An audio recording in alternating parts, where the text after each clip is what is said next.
Sekarang ni saya nak pergi Ikea. Kita nak tengok macam mana. Aduh, kacau Mama ni. Sedap. Okey, kita tengok keadaan Ikea dekat sini. Adakah sesibuk, sebusy Ikea dekat Malaysia? Kita nak makan je Mama ni. Parking banyak. Menunjukkan macam tak ramai sangat orang. Kosong je parking dia.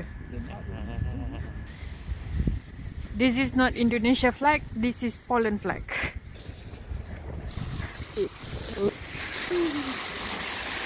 Going up.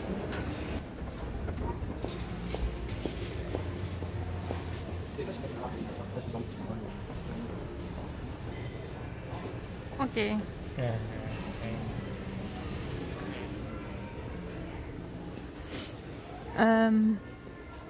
Tenang. Tak ramai orang. Apa ni? Mana semua orang pergi? Kenapa tak ada orang nak bermain-main dalam Ikea?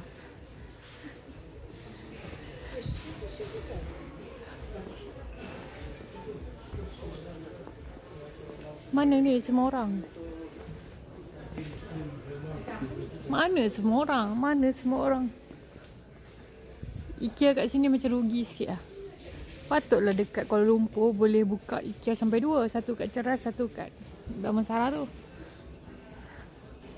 Kenapa aku rasa kerusi ni lagi mahal dekat sini daripada dekat KL?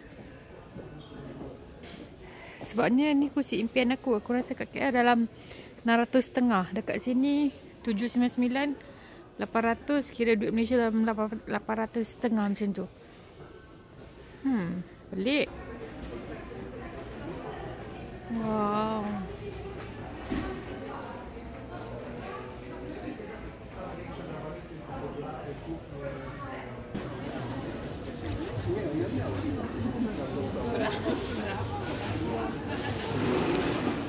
Mana pergi semua orang dekat Poland ni? Mana pergi semua orang dekat Poland? So dekat sini macam ramai sikit orang lah. Macam-macam kat sini maklumlah tempat makcik-makcik kan. Kita masuk ke kawasan gudang-gudang.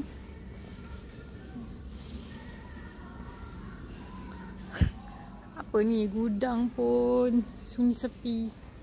Boring lah Ikea kat Poland ni. Tak ada orang nak berlari-lari. So, now let's go to Us East. Tengok ada tak tukang chop. Mana dia yang personal shopper?